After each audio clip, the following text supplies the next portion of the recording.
그러니까 믿는다는 것은 하나님을 신뢰하면서 사는 것을 믿습니다. 근데 이 믿음은 처음부터 완벽하거나 또한 아무런 부족함 없는 그런 믿음은 아니고 처음에는 참 연약하게 시작합니다. 그리고 연약하기 때문에 어떤 경우는 그 믿음이 없으면 말하면 어떤 경우는 또한 실패하고 또한 고통을 당하다가 결국에는 내가 믿음으로 살면 안 되겠다는 그런 깨달음을 얻게 되고 그것으로 말하면 점점 믿음이 자라게 됩니다. 이것을 아브라함도 그 과정을 겪게 되었습니다. 그도 처음에는 믿음이 참 약했습니다. 그래서 약한 믿기 때문에 자신의 방법대로 행하려고 했던 그런 경우가 있었습니다. 오늘 본 말씀 이전에 그가 이집트에 내려갔던 경우가 그런 경우가 있는데 그는 하나님의 말씀에 의해서 가나안 땅으로 오게 됐고 또한 가나안 땅의 남쪽 지역까지 오게 됐습니다. 그 원주민들이 없는 그곳에서 살게 되는데 참 물이 없었지만 그래도 목축을 칠 수 있는 그런 지역이었습니다. 그러나 어느 해인가 기근이 들게 됐습니다. 물이 없게 돼서 목축을 해야 되는 아브라함 입장에서는 그곳에 더 이상 있을 수가 없었습니다. 믿음이 조금이라도 더 있었다면 하나님 앞에 어떻게 합니까 하면서 하나님께 매달리고 하나님의 뜻을 구했을 텐데 믿음이 그때만 해도 약했던 아브라함은 자신의 스스로 물을 있는 곳으로 찾아서 가게 됩니다. 그곳이 애굽이었습니다. 애굽은 나일강이 늘 흐르던 곳이기 때문에 물이 있는 곳이었기 때문에 그 지역으로 가고자 했습니다. 그런데 가고자 했을 때 물 문제는 해결되는 것 같지만 또 다른 문제가 발생하게 됐습니다. 그 문제가 여러분 뭔지 아십니까? 자신의 아내 사라가 당시만 해도 한 65세만 됐는데 너무 아름다운 여인이었다는 것입니다. 너무 아름다운 여인이기 때문에 자신의 아내를 보면서 애굽인들이 자신을 해하고 아내를 데려가겠다는 그런 두려운 마음이 생기게 되었습니다. 그래서 대책을 세우게 됩니다. 자신의 아내와 말을 맞추어서 남편이라 부르지 말고 오라비라 같이 불러라. 그렇게 합의를 하고서 그 대책을 세우고서 내려가게 됩니다. 그런데 내려가게 됐는데 그 대책대로 되지 않습니다. 생각지 않은 문제가 생기게 됩니다. 그래서 큰 시련에 빠지게 됩니다. 그것은 생각지 않았던 바로가 자신의 아내를 데려간 것이었습니다. 그러면서 신부값으로서 엄청난 재물과 가축들을 주고서 자신의 아내를 데려간 것입니다. 왕이 신부값으로 엄청난 것을 치르고 갔기 때문에 아무 방책도 쓸 수가 없었습니다. 꼼짝없이 자신의 아내를 빼앗길 수밖에 없게 됩니다. 그래서 자신의 힘으로서 하나님께 맡기지 않고 혼자 힘으로 해보겠다 했는데 이런 시련에 빠지게 되었습니다. 이때 하나님께서 나타나서 바로를 징벌했습니다. 바로는 너무 놀라서 바로 사라를 보내주게 됩니다. 그러나 보내주게 됐는데 그러나 세 번이나 왜 그렇게 했느냐, 왜 아내라 말하지 않느냐, 왜 누이라고 말했느냐 하면서 바로로부터 질책을 들어야 됐습니다. 그래서 그는 이것을 통해서 큰 깨달음을 갖게 되었을 것입니다.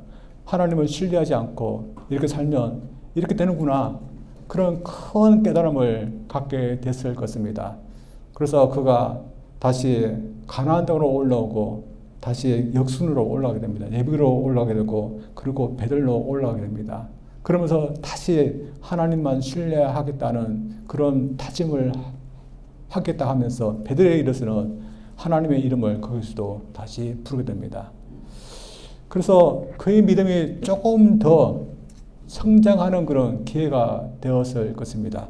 그러나 이렇게 성장하는 기회를 가졌던 아브라함에 비해서 여전히 깨달음이 없었던 사람이 있었습니다. 그 사람이 누구였을까요? 조카였던 롯이었습니다. 롯도 아브라함도 애굽에서 올라오면서 큰 부자가 되었습니다. 그래서 2절 말씀 보면 아브라함에게 육축과 은금이 풍부하였다고 나오고 5절 말씀에는 롯도 양과 소와 장막이 있었다라고 나옵니다. 그들이 부자가 된 것은 잘못이 아닙니다. 그러나 문제가 있었습니다. 더 이상 그들이 같이 있을 수가 없을 정도의 그런 가축대들이 많아지게 되었습니다. 그들은 가축이 많은데 그들이 같이 먹여야 될 그 목축지는 제한되어 있기 때문에 더 이상 있을 수가 없었습니다. 그리고 배들로 왔기 때문에 그 지역에는 원주민들이 많았습니다. 그래서 더 이상 그들이 같이 거할 수가 없게 되었습니다. 그래서 그들 사이에 다툼도 일어나게 됐습니다. 목자와 목자 사이에 다툼이 일어나고, 그래서 더 이상 같이 있을 수 없게 됨을 안 아브라함이 먼저 해결책을 내놓게 됩니다. 그게 무엇일까요? 이제 같이 있지 말고 떠나자, 헤어지자, 그런 제안을 하게 됩니다. 아브라함이 하나님을 또 모르고 신뢰하지도 아니하고 자기만 아는 사람이었다면 이 문제를 어떻게 해결하실까요? 롯을 불러서 너와 나는 이제 더 이상 살 수 없게 됐으니 나에서 일단 떠나라. 근데 곱게 떠나라 했을까요? 쫓아버렸을 겁니다. 근데 하나님을 신뢰했고 또한 함부로 하지 않았던 그런 좋은 마음을 갖고 있었던 아브라함이기 때문에 함부로 하지 않고 떠나되 먼저 네가 선택해서 떠나라, 양보를 하게 됩니다. 그래서 그가 선택을 하게 되는데 한번 이 부분 한번 읽어보겠습니다. 9절부터입니다. 내 앞에 온 땅이 있지 아니하냐? 나를 떠나라. 내가 좌하면 나는 우하고 내가 우하면 나는 좌하리라. 이에 롯이 눈을 들어 요단들을 바라본즉 소알까지 온 땅에 물이 넉넉하니 여호와께서 소돔과 고모라를 멸하시기 전이었는고로 여호와의 동산 같고 애굽 땅과 같았으므로, 그러므로 롯이 요단 온들을 택하고 동으로 옮기니 그들이 서로 떠난지라. 아브라함은 가나안 땅에 거하였고 롯은 평지 성읍들에 머무르며 그 장막을 옮겨 소돔까지 이르렀더라. 소돔 사람은 악하여 여호와 앞에 큰 죄인이었더라. 먼저 양보할 수 있었던 것은 하나님께서 약속하신 땅이면 어디든지 그가 살 수 있으라는 그 믿음이 있기 때문에 먼저 양보를 했었습니다. 먼저 선택권을 받았던 이 롯은 어떻게 했을까요? 롯은 그렇게 믿음이 있었던 사람이 아니었던 것을 알 수 있습니다. 왜냐하면 그가 어떤 것에 의해서 선택하느냐를 보면 알 수 있습니다. 그가 선택하기 위해서 먼저 뭘 했을까요? 오늘 보면 그가 눈을 들었다, 그리고 바라봤다, 그렇게 이야기하고 있습니다. 이게 무슨 말일까요? 자기에게 맞는 그런 가장 좋은 땅이 무엇인지, 자신의 목축지, 특별히 물이 많은 그런 지역에 잘 살 수 있는 곳이 어딘지 눈을 들어서 유심히 천천히 살펴보았다는 것이었습니다. 근데 이런 모습을 볼 때 여러분, 우리가 어떤 생각이 들까요?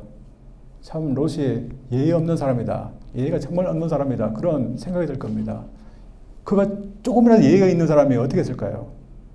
삼촌에게, 삼촌 제가 그동안 은혜를 얻는데 제가 먼저 할 수 있습니까? 삼촌 먼저 하십시오, 먼저 선택하시죠. 그렇게 그도 양보했을 것입니다. 근데 이 조카 롯이 양보하지 않고 합니다. 그래서 예의 없는 사람인 알고 있는데 더 심각한 것이 있었습니다.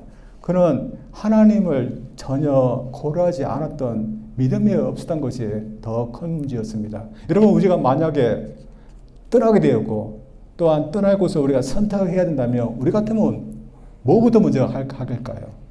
저희들 같으면 먼저 하나님 앞에 물을 겁니다. 그래서 하나님, 제가 떠나서 가야 되는데 어느 땅으로 가야 될까요? 하나님이 원하시는 땅이 어디입니까? 하면서 하나님께 물을 쓸 겁니다. 우리 인생의 앞날에 대해서 우리는 모르지만 그때 우리가 하나님 앞에 의지하면서 하나님 저를 도와주세요, 그렇게 할 겁니다. 이 롯도 마찬가지로 눈을 열어서 무슨 땅이 가장 좋은지 그걸 살피기 전에 먼저 하나님 앞에 묻고 하나님의 그 뜻을 고려하는 것이 먼저야 됐습니다. 그는 그렇게 하지 않고 눈만 들어서 가장 좋은 땅이 어떤 땅인지 보게 되고 결국에는 물이 흐르고 초막에 있는 그런 요단 들녘을 선택하게 됩니다. 그리고 그곳을 떠나게 됩니다. 그곳에 마치 소알까지 물이 넉넉해서 여호와의 동산 같다. 여호와 동산이 뭘까요? 에덴 동산 같고 그리고 그가 잠시 머물렀던 애국 같았다. 그렇게 이야기하고 있습니다. 인간적으로 보면 가장 좋은 땅을 그가 선택해서 떠난 것이라고 할 수 있습니다. 그러나 그에게는 하나님을 전혀 고려하지 않았던 것이 문제였습니다. 오늘 보면 그가 선택해서 갔던 그 지역에는 두 도시가 나옵니다. 어떤 도시였습니까? 소돔과 고모라였습니다. 그때가 하나님께서 소돔과 고모라를 멸하기 전이라고 이야기하고 있습니다. 그는 가장 좋은 땅이라고 갔지만 그 좋은 땅을 하나님께서 멸하시려고 작정했던 그런 곳이었습니다. 그래서 이 성경주자는 그가 가장 좋은 땅으로 가고 있지만 그에게 어떤 일이 발생할지 미리 말해주고 있는 겁니다. 이것을 롯이 알았을까요? 알고서 갔을까요? 알았어도 갔을지도 모릅니다. 왜냐하면 하나님을 전혀 고려하지 않는 하나님 역사하실 거라고 자기 인생에 대해서 역사하실 거라고 전혀 믿지 않았고 때문에 마찬가지로 자신이 살고 있는 그 땅에 대해서도 하나님께서 어떻게 하실 것이라 전혀 생각하지 않고 살았던 때문에 그런 계속해서 살았을 것입니다. 그래서 그는 소돔 근처까지 갔다가 나중에는 아예 소돔 성 안으로 들어가서 살게 됩니다. 이러면서 롯은 전형적인 세상 사람일까요? 오랫동안 삼촌이었던 아브라함이 하나님을 만나고 하나님을 믿고 하나님을 경외하는 모습을 보면서도 전혀 하나님을 믿지 않았던 세상 사람이었을까요? 전혀 세상 사람은 아니었을 겁니다. 그래도 그에게는 하나님이 계시다는 것은 알았을 사람이었습니다. 그러나 그 하나님을 믿거나 신뢰하지는 못했습니다. 이러면서 오늘도 많은 롯과 같은 사람들이 있을 겁니다. 교회 내에서 그럴 수도 있습니다. 교회는 다니고 주님을 믿는다는 그런 모습이 있지만 실제적으로는 롯처럼 하나님을 믿거나 또한 고려하거나 신뢰하지 못하는 그런 사람들이 있을 것입니다. 롯은 어땠을까요? 롯은 기도를 했을까요? 기도는 하나님이 역사하신 것을 믿어야지 할 수 있는 겁니다. 하나님 역사하신다는 것을 믿지 않았던 롯은 기도하지 않고 살았을 것입니다. 결국 기도도 못했을 것입니다. 그의 시선은 늘 땅이었습니다. 우리는 어떨까요? 롯과 달리 하나님을 신뢰하기 때문에 또 하나님께서 역사하실 거라고 우리는 믿기 때문에 기도도 하고 그리고 하나님의 말씀도 우리는 읽고 그 말씀에 순종하려고 하는 그런 모습이 우리에게 있다고 믿습니다. 만약에 우리가 주님께서 아무런 역사도 하지 않을 거다, 우리 인생에 대해서도 하지 않을 거다, 우리가 그렇게 믿는다면 기도 많고 고역스러운 것도 없을 겁니다. 왜 그럴까요? 주님께서 아무런 응답도 없고 아무것도 없는데 우리가 허공에다가 계속해서 무엇인가를 말해야 되는 것이 얼마나 고역이겠습니까? 그러나 주님께서 역사하시고 우리를 기도를 들으시고 우리 삶 가운데 무엇인 것을 할 수 있는 주님이신 것을 믿는 사람은 알게 되고 또한 부르짖게 되고 또한 인도해야 되라고 기도하게 됩니다. 그러므로 우리는 우리 인생에서 주님께서 우리를 인도하시고 또한 역사하실 수 있는 그런 주님이라는 것을 우리가 믿어야 될 줄 믿습니다. 그러므로 매일매일 우리의 시선이 주님께 있기를 원합니다. 그렇다면 그것은 뭔가 하면 우리가 매일매일 주님께 시선을 두면서 기도하면서 살아가는 것입니다. 여러분 우리가 그렇게 한다고 저는 믿습니다. 저도 제 시선을 주님께 두려고 노력합니다. 저도 물론 기도합니다. 그리고 기도 시간 외에도 수시로 주님을 생각하면서 주님께 도와주세요. 제가 기도하고 있는 저 사람들 예수 믿게 해주세요. 혼자서 이렇게 속으로 기도를 하곤 합니다. 여러분도 마찬가지라고 믿습니다. 우리 주님이 역사하시기 때문에 우리는 눈을 들어서 주님을 의식적으로 보려고 노력해야 되고 기도하면서 저희들 살아야 될 줄 믿습니다. 어떤 목사님도 그렇게 하였다 합니다. 어떤 목사님이 콜로라도 스프링스로 있는 어떤 교회로 목회를 하러 오게 되었습니다. 그런데 그 도시는 목회하기가 너무 힘든 그런 도시였습니다. 어떤 사람은 목회를 하지 못하도록 칼부림을 하려고 했던 그 사람도 있었고 밤마다 협박 전화를 한 사람도 있었습니다. 그리고 그곳에 사탄 숭배자들이 있었는데 그 목사님들에게 죽은 동물의 사체를 보내기도 했습니다. 그곳에서 목회를 하지 못하도록 하는 그런 사탄의 그런 방해들이었습니다. 이 목사님이 그냥 인간적인 방법으로만 해결하려고 했을까요? 목사님은 그러지 않고 기도했습니다. 그리고 구체적으로 기도했습니다. 하나님께서 나에게 사탄을 이길 수 있는 그런 능력을 달라가도 그리고 이 사업체가 있으면 기왕이면 그리스도인들이 와서 사업체를 살 수 있도록 그래서 도시에 그리스도인들이 많아질 수 있도록 그리고 선교단체들도 많이 들어올 수 있도록 해달라고 기도했답니다. 그랬더니 어떻게 됐을까요? 그 기도대로 선교단체들이 이 도시에 오게 됐습니다. 그리고 많은 그리스도인들이 그 도시에 살게 되었습니다. 하나님은 역사하셨기 때문에 그렇게 된 줄 믿습니다. 롯은 하나님이 역사하실 것을 믿지 않았기 때문에 그는 하나님을 보지 않았습니다. 저희들은 주님께서 역사하신 것을 믿기 때문에 우리는 매일매일 주님께 우리의 시선을 두면서 살 수 있기를 주님으로 축원드립니다. 반면에 이 아브라함은 어떤 선택을 했을까요? 롯은 눈에 보이는 게 보이는 땅을 찾아서 가는 그런 선택을 하였습니다. 그러나 그를 떠나 보냈을 때 그의 의도는 가나안 땅, 다시 말해서 하나님께서 약속하신 그 땅 밖으로 나가서 사는 것은 그의 의도는 아니었을 것입니다. 그러나 그의 의도와 달리 롯은 자신이 좋아 보게 보이는 그 좋은 땅을 찾아서 가나안 땅, 그 이집 넘어서까지 그는 가버렸습니다. 반면에 아브라함은 하나님의 약속을 믿고 또 하나님을 신뢰하면서 사는 그것을 선택하게 됩니다. 어떻게 보면 이 롯을 떠나보는 것도 믿음이라고 할 수 있습니다. 왜냐하면 하나님께서 많은 자손을 주겠다 약속했지만 그에게는 아들이 없었고 아무런 자녀가 없었습니다. 그래서 이 롯이 그에게는 아들 같은 그런 사람이었습니다. 그래서 아들을 보낼 수 있는 것은 더 이상 인간적인 방법을 신뢰하지 않고 하나님만 의지하겠다. 신뢰하겠다는 그런 의미에서 그렇게 했던 것이었습니다. 그러나 막상 아들 같은 롯이 떠나게 됐다. 그의 마음이 참 아팠을 것입니다. 그래서 사람을 보내서 다시 롯을 불러들일까 그런 마음도 있을지도 모릅니다. 그러나 더 이상 그런 방법을 따르지 않습니다. 그리고 그도 롯처럼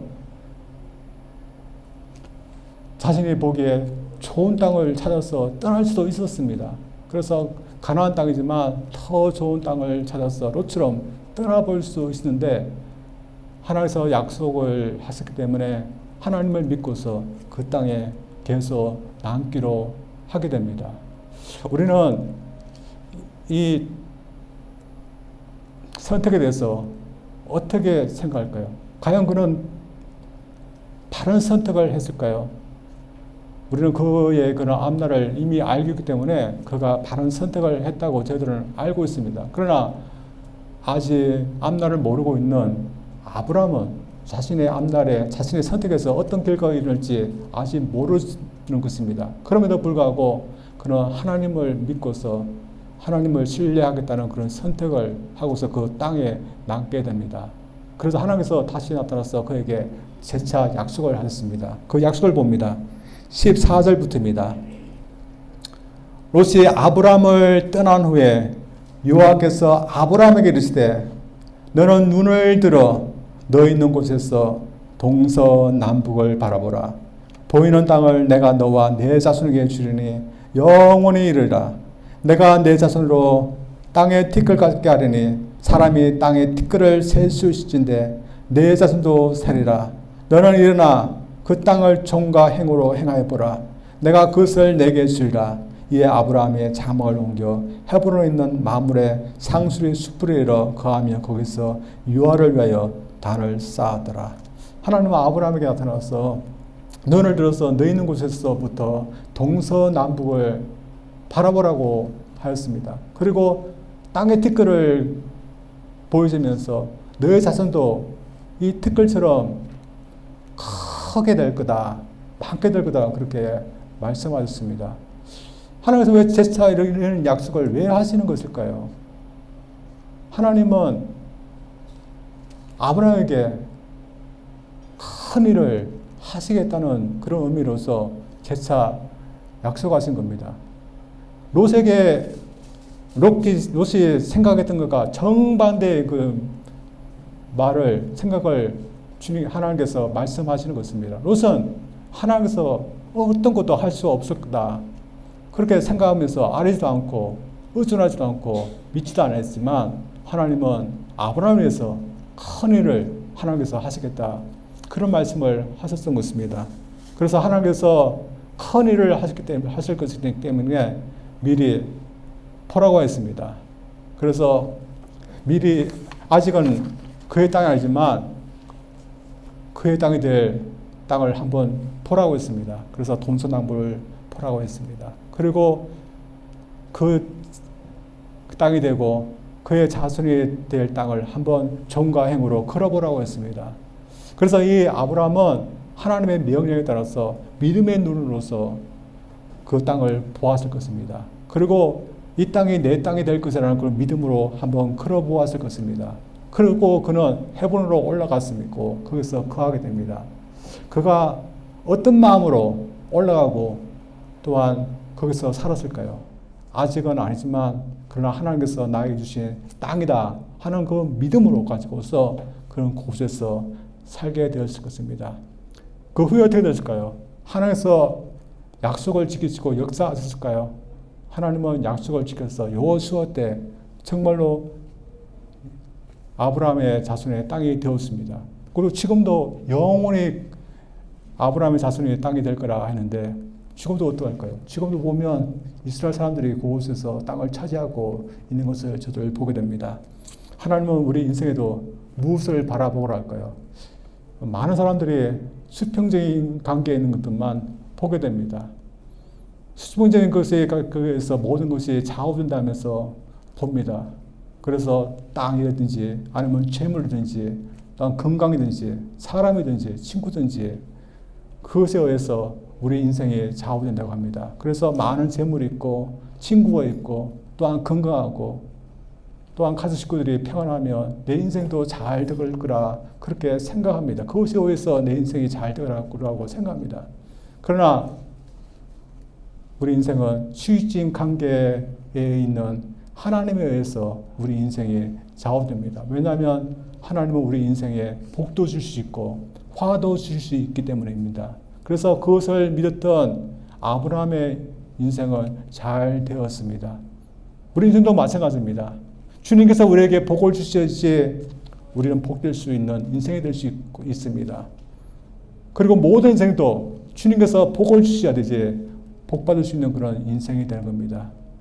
그래서 복이라 생각하는 구원도 영생도 또 이 세상에서 보람되게 사는 것도 주님이 줄 수 있는 겁니다. 우리는 그것을 믿기 때문에 주님을 보고 또 앙망하며 또한 의지합니다. 아브라함도 그렇게 했고 모든 믿는 자들이 다 그렇게 하면서 살았습니다. 요셉도 그렇게 했습니다. 요셉이 형의 미움을 받아서 종으로 팔리게 됐습니다. 종으로 팔리면 평생 종살이를 하다가 죽게 됩니다. 그러나 그는 그 가운데서도 하나님께서 자신을 구원하고 하나님께서 나에게 보여주는 그 꿈을 이루게 하실 거라고 하나님의 역사하심을 기대하고 포기하지 않았습니다. 그가 그 와중에서도 그 상황 가운데서도 하나님께서 역사하실 거라 자신을 세워주실 거라 믿었던 것이 잘못된 것이었을까요? 세상 사람으로 보면 허황된 그런 생각일 겁니다. 그러나 하나님은 역사하셔서 그로 하여금 애굽의 총리가 되게 하셨습니다. 그래서 그가 총리가 된 것은 하나님의 역사하셨기 때문에 그렇게 된 것이었습니다. 어떤 선교사님도 그렇습니다. 우리가 잘 알고 있는 토마스 목사님이 있습니다. 로버트 토마스 목사님이 있는데 1865년도에 저희 나라 조선에 오게 된 그런 선교사님이었습니다. 이 선교사님이 영국에서 파송왔는데 원래는 중국으로 파송된 선교사님이라고 합니다. 그 선교사님이 왔는데 아내분과 같이 왔는데 4개월 만에 아내분이 세상을 먼저 떠나게 됐습니다. 그래서 크게 상심하고 방황하면서 선교사직도 내려놓을 정도로 상심이 컸습니다. 그런데 어느 날 조선의 핍박이 크고 그리고 조선에 아직 복음이 전파되지 않았다는 소식을 듣게 됩니다. 그 소식을 듣자 그 마음이 뜨거워지게 됩니다. 내가 저 조선에 가서 복음을 전하겠다. 그런 마음을 갖게 되었습니다. 그리고 황해도에 가게 됩니다. 황해도 가서 조선말을 배우고 그리고 어떻게 선교를 할 것인지 준비를 하게 됩니다. 그리고 몇 달 후에 다시 중국으로 와서 본격적으로 조선에 들어가서 선교를 할 것을 생각하게 됩니다. 다시 그는 선교사로 임명받고 또한 많은 성경책을 영국으로부터 받게 됩니다. 그리고 그는 우리가 잘 알고 계시지 1865년도에 대동강으로 그슬로 올라갔던 제너럴 서먼호를 타고 올라가게 됩니다. 그때만 해도 많은 핍박이 있었습니다. 자신이 올라가면 핍박을 받고 죽을 수 있다는 것을 알고 있지만 하나님께서 그래도 역사하실 거라고 믿기 때문에 그는 그 배를 타고 올라갔습니다. 결과가 어떻게 됐을까요? 핍박이 됐습니다. 그래서 광군에 의해서 그 배가 불타게 됐고 거기 있던 선원들이 다 죽게 됩니다. 그런데 이 선교사님은 어떻게 했었든지 그래도 목숨을 건져서 강가로 나오고 있는데 박충근이라는 그런 관원에서 그만 목숨을 잃게 됩니다. 근데 이 박충근이라는 분이 그 증언하는데 자기 보니까 어떤 서양인이 죽기 전에 뭐라고 간절히 기도를 하더라고 합니다. 그리고 자신에게 어떤 책을 간절히 보여주면서 가지라고 하는 것이었습니다. 그래서 나중에 마지못해서 이 책을 읽게 되었습니다. 그 책이 뭘까요? 성경책이었습니다. 그래서 성경책을 읽다가 이 박충근이라는 그 관원이 예수님을 믿게 되었습니다. 그래서 이 평양에 교회가 세워지는데 가장 처음에 개종된 그런 사람이었습니다. 이 성사님이 죽기 전에 간절히 뭐라 기도했는데 어떤 것을 기도했을까요? 왜 기도했을까요?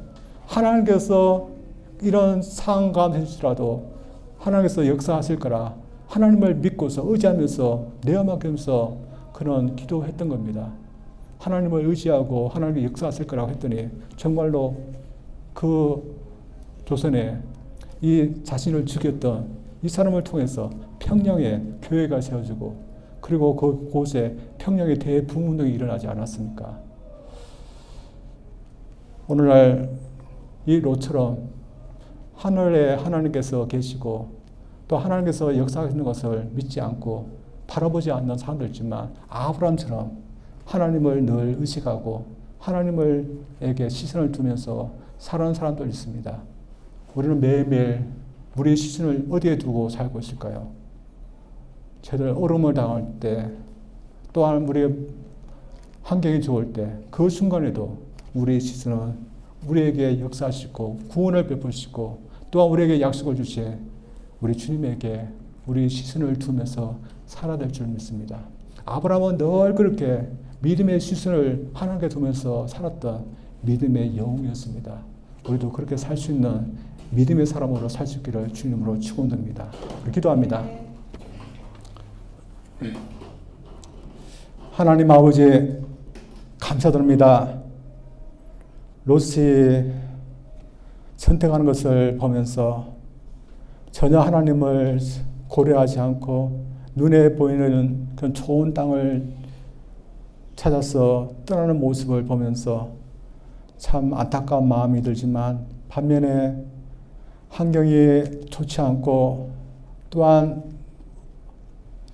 자신의 조카가 떠나가는 그런 아픔이 있지만 하나님을 믿고서 그 땅에 묵묵하게 있었던 믿음의 사람, 또한 믿음으로 선택했던 아브라함을 저들 보면서 다시 한번 저들 위로를 받고 격려를 받습니다. 이 세상에 많은 사람들이 주님을 믿지 않고 주님께서 약속하신 것을 고려하지 않고 살고 있지만, 저를 어려우나 또한 기쁘나 늘 주님을 의식하면서 주님께서 우리의 도움이시고 우리의 주관자이심을 먼저 믿고 주님께 우리의 마음을 두고 시선을 두면서 살기를 원합니다.